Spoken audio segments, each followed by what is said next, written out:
Honorable President of the Security Council, distinguished members of the Security Council, esteemed Special Representative of the Secretary General, it is a great honor to address this esteemed body today on behalf of the Republic of Serbia.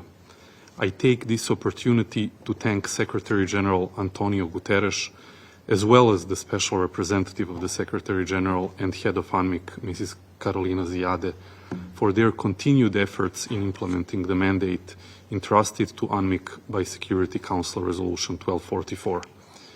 Serbia's position remains clear and consistent.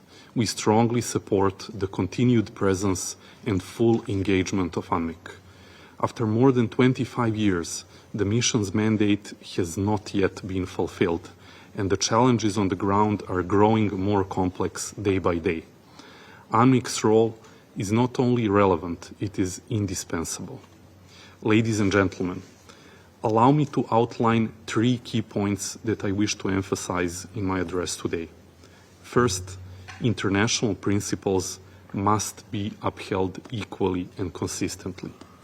In the year in which we mark the 80th anniversary of the founding of this largest world organization and the adoption of its most important document, the Charter of the United Nations, I believe that we must all ask ourselves whether we are today closer or further from the goals we have jointly set.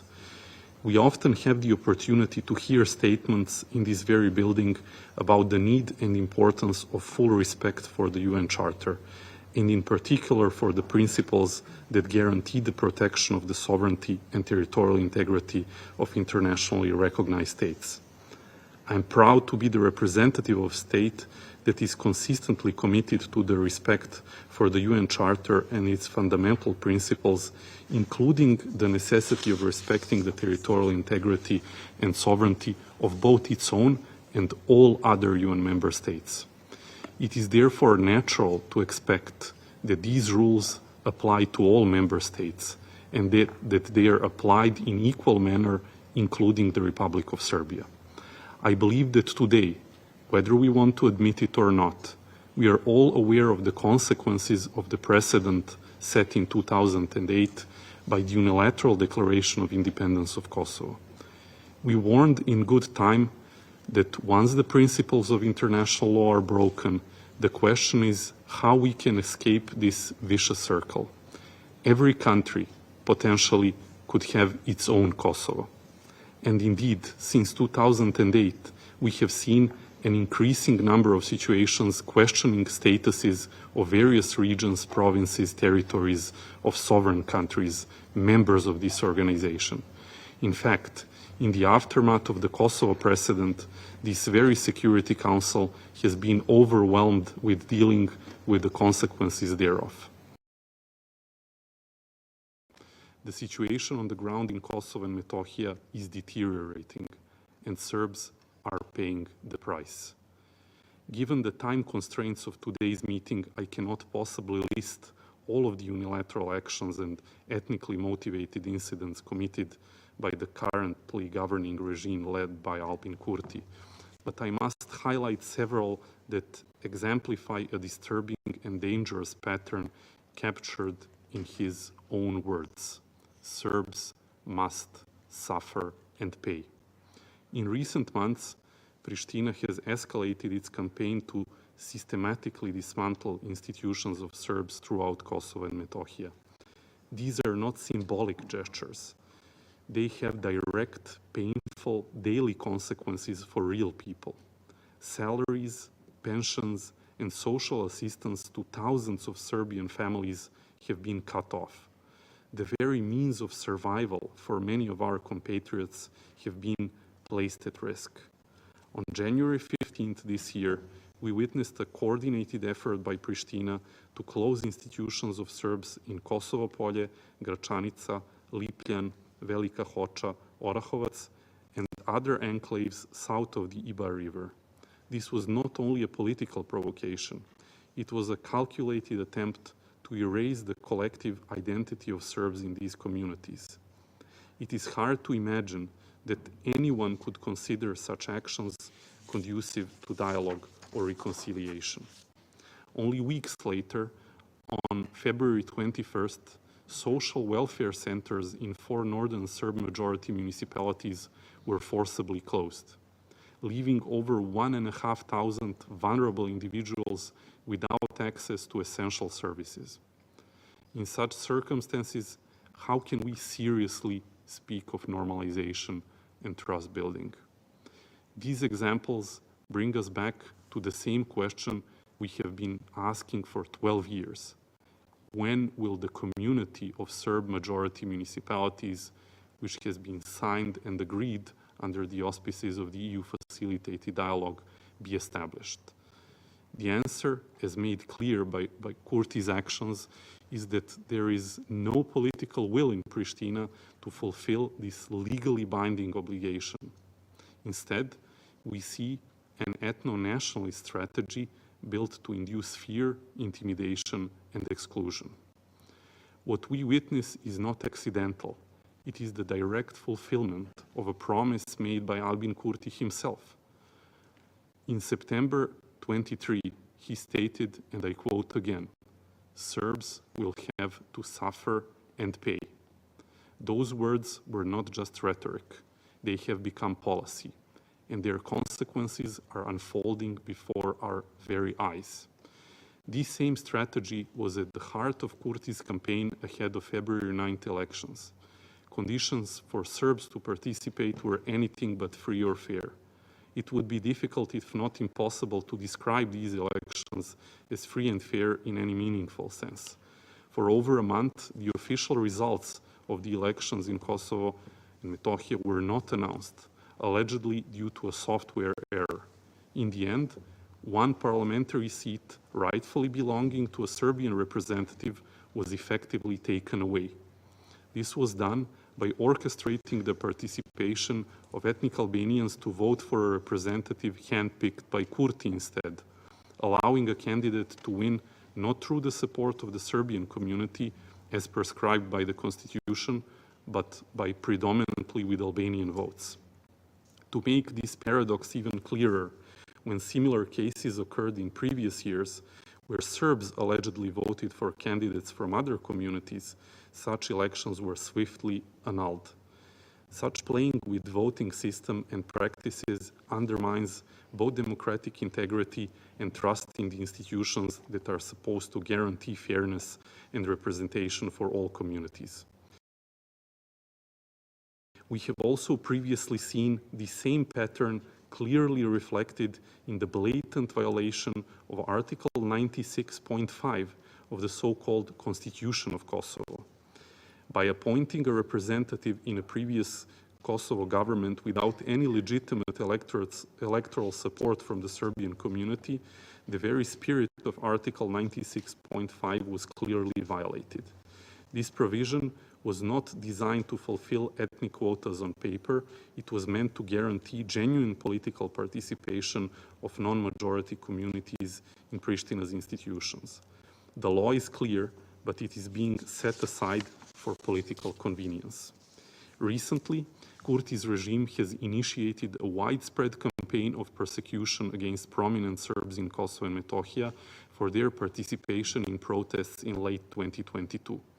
This is happening despite written guarantees given to Belgrade and to Kosovo Serbs by the European Union and the United States in December of 2022, assuring that no Serb would be arrested or prosecuted for taking part in those demonstrations. On the contrary, Serbs have been arbitrarily detained under these accusations. What we are witnessing is yet another clear indication that Kurti is determined to follow through on his own words that, again, Serbs will have to suffer and pain. Since Kurti came to power, 20% of the remaining Serbs have left Kosovo and Metohija. Attacks against Serbs have increased by over 50%. And let us not forget, more than 200,000 Serbs have been displaced since 1999, with fewer than 2% able to return. These are not just statistics. They are a damning indictment of the reality on the ground, a reality met too often with deafening silence. Let me remind you that since the establishment of the international presence in Kosovo and Metohija, two 9,530 ethnically motivated incidents have been recorded. In the reporting period alone, there were 63 such incidents, and in 25 cases, members of the Kosovo police were directly involved. In 4 of those cases, children were assaulted. 13 young people were detained and subjected to physical violence. What kind of a message are we sending to future generations?